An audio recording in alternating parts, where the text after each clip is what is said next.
जी रिजवान अजहर क्या था ਇਸ ਟਾਈਮ ਅਸਾਂ ਜੀ ਜਨਾਬ ਹੈ ਵਾ ਸੁਲਤਾਨ ਸ਼ਾਹਬ الدین ਗੌਰੀ ਮਕਬਰੇ ਪਰ ਤੇ ਇੱਕ ਐਸੇ ਬੰਦੇ ਨੇ ਕਬਰ ਤੋਂ ਲੈ ਕੇ ਜਾ ਰਹੇ ਸੁਲਤਾਨ ਸ਼ਾਹਬ الدین ਗੌਰੀ ਦੀ ਕਬਰ ਕੀ ਕਿਹੜਾ ਬੰਦਾ ਨਹੀਂ ਜਾਣਦਾ ਲੇਕਿਨ ਉਹਨਾਂ ਦੇ ਚਾਹਣੇ ਵਾਲੇ ਉਹਨਾਂ ਨੇ ਪਿਆਰ ਕਰਨ ਵਾਲੇ ਉਹ ਹੈ ਸਨ ਔਰ ਉਹਨਾਂ ਨੇ ਇੱਕ ਸਪੈਸ਼ਲ ਜਿਹਾ ਬੰਦਾ ਜਿਸ ਦਾ ਨਾਮ ਮੇਜਰ ਜਨਰਲ محمد شیر علی خان ਜਿਹੜੇ ਕਿ ਨਵਾਬਜ਼ਾਦਾ ਆਫ ਪਟੌਦੀ ਇੱਕ ਰਿਆਸਤ ਸੀ ਉਸ ਰਿਆਸਤ ਨੇ ਨਵਾਬਜ਼ਾਦਾ ਸਨ ਫਰਮਾਨ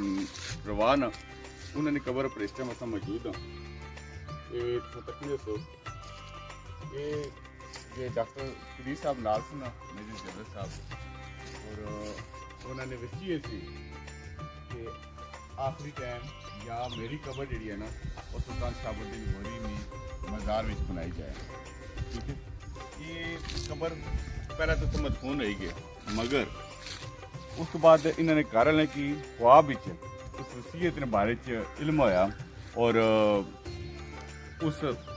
ख्वाब ਵਿੱਚ ਇਹ ਜ਼ਿਕਰ ਸੀ ਕਿ ਜੋ ਮੇਜਰ ਜਨਰਲ ਸਾਹਿਬ ਉਹਨਾਂ ਕੀ ਕਹਿ ਰਹੇ ਕਿ ਮੇਰੀ ਜਿਹੜੀ ਕਬਰ ਹੈ ਉਹ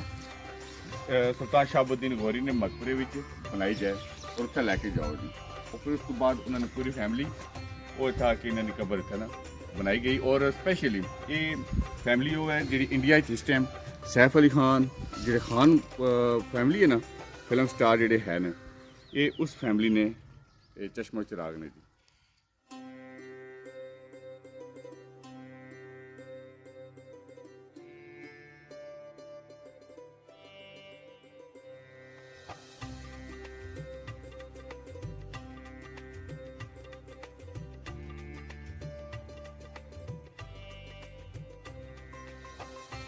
ये रिजवान साहब दरबार ने कुछ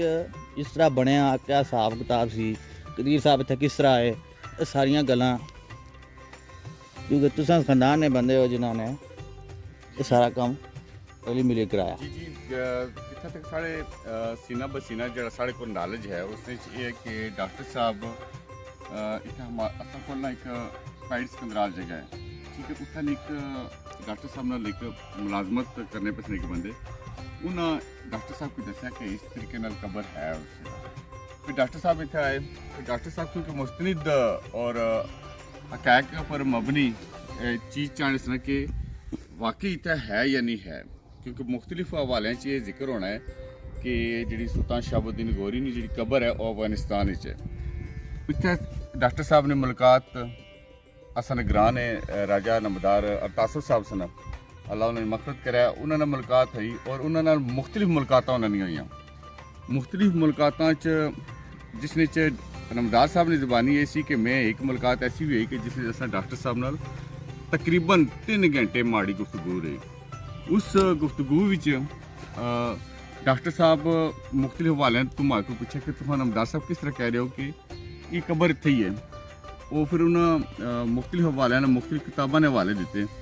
और उन्हें एक जरा मुस्तरी जी चीज़ जिसने उन्हें आख्या सी कि जी सुल्तान शहाब الدین गौरी की कबर है उसने नाल कुछ फासले पर ना उन्हें 3 मुहाफज भी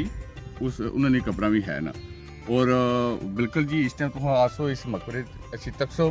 वाकई उन्होंने मुहाफजा इतने कबर मौजूद ना और फिर डॉक्टर साहब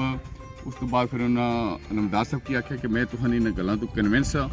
मुतमिन होया और उस तो बाद फिर उन्होंने इत्थे मकबरा बनाया डॉक्टर सुल्तान शहाब الدین गौरी ने